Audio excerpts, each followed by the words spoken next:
एक सज्जन आए मेरे पास लेके, एक दलाल के थ्रू एक कंपनी ने मेरे पास संदेशा भेजा है कि वो मेरी ज़मीन को लेना चाहती है लीज़ पे। तो मैंने उनको जो जवाब दिया वो मैं आप सबको देना चाहता हूँ, जिससे कि सभी इस बात से अवेयर रह सकें और बच सकें। देखो दोस्तों, क्या है कि आजकल फ्रॉडेस्टर नया-नया जाल बुन रहे हैं, लोगों को किसी भी तरह से फँसाने के उसमें। एक कंपनी है जिसने सोलर पैनल लगाने के नाम पर ज़मीन माँगी लीज़ पर व्यक्ति से, और उसमें वो कंपनी का कोई भी एम्प्लॉयी उसके सामने नहीं आया, केवल एक दलाल उसके सामने आया और वो बोलता है कि मुझे आपकी ज़मीन चाहिए और मैं इस पर जो है सोलर पैनल लगा करके हम लोग अपनी एनर्जी जनरेट करेंगे और हम आपको इतना पैसा महीने का देंगे।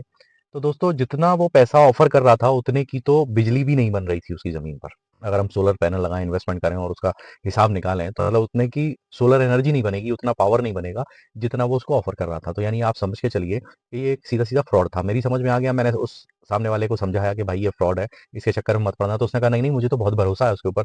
तो मैंने उनको बोला कि मैंने कहा अगर आपको भरोसा है तो आप बताओ, अभी तक आपने किसी आदमी के ज़मीन पर आस-पास किसी गाँव में आपने इस तरीके का प्लांट इस कंपनी के द्वारा इंस्टॉल किया हुआ देखा है? उनका जवाब था नहीं।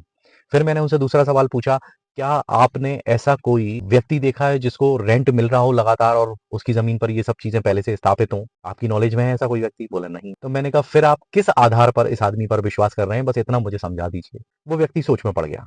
तो मैंने उसको यही समझाया, मैंने कहा जहाँ जितनी आसानी से पैसा कमाने की स्कीमें आपके सामने आती हों, उन पर थोड़ा गौर कीजिए। बोले वो तो मेरा अकाउंट नंबर माँग रहा था। मैंने कहा अगर आपके अकाउंट नंबर लेने के बाद में उस अकाउंट को म्यूल अकाउंट उसने बना दिया, उसमें कुछ पैसे उसने जहाँ से कहीं से फ्रॉड किया और वो पैसा आपके उसमें डाल दिया, तो वो अकाउंट फ्रीज़ हो जाएगा। पुलिस आपसे पूछताछ करेगी, आप उसका जवाब नहीं दे पाएँगे। मैंने कहा ऐसे फ्रॉड के चक्कर में ना पड़ें।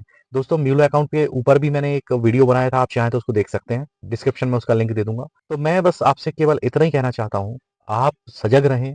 अपना अकाउंट नंबर भी आजकल किसी को देने का ज़माना नहीं रहा है कि आप किसी को भी अपना अकाउंट नंबर दे दें। ना अकाउंट नंबर दीजिए जब तक आपकी किसी से डील ना हो, और डील भी ऑथेंटिक होना चाहिए। इस तरीके से कोई भी आपको बेवकूफ़ बना जाए। गाँव में जो फालतू लड़के घूमते हैं, जिनके पास कोई रोज़गार नहीं है, उनको भी दलाल बना दिया जाता है। वो खुद भी नहीं जानते हैं कि हम किस स्कैम में फँस रहे हैं। तो ऐसे लोगों से सतर्क रहने की ज़रूरत है। कभी आपको कोई बोलता है आपकी ज़मीन पर टावर लगा देंगे, कभी बोलेगा आपकी ज़मीन को हम लीज़ पर लेकर के उसमें ये करेंगे।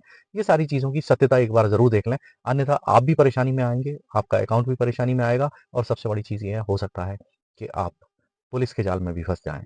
क्योंकि अगर आप किसी जाने-अनजाने किसी अपराध में संलिप्त होते हैं, तो फिर उसकी अकाउंटेबिलिटी भी आपकी बनेगी। तो ऐसे लोगों से सावधान रहें दोस्तों। वीडियो पसंद आया तो दूसरों को भी शेयर कीजिएगा। मिलेंगे अगले वीडियो में, तब तक के लिए बाय-बाय। अपना और अपने परिवार का ख्याल रखिएगा।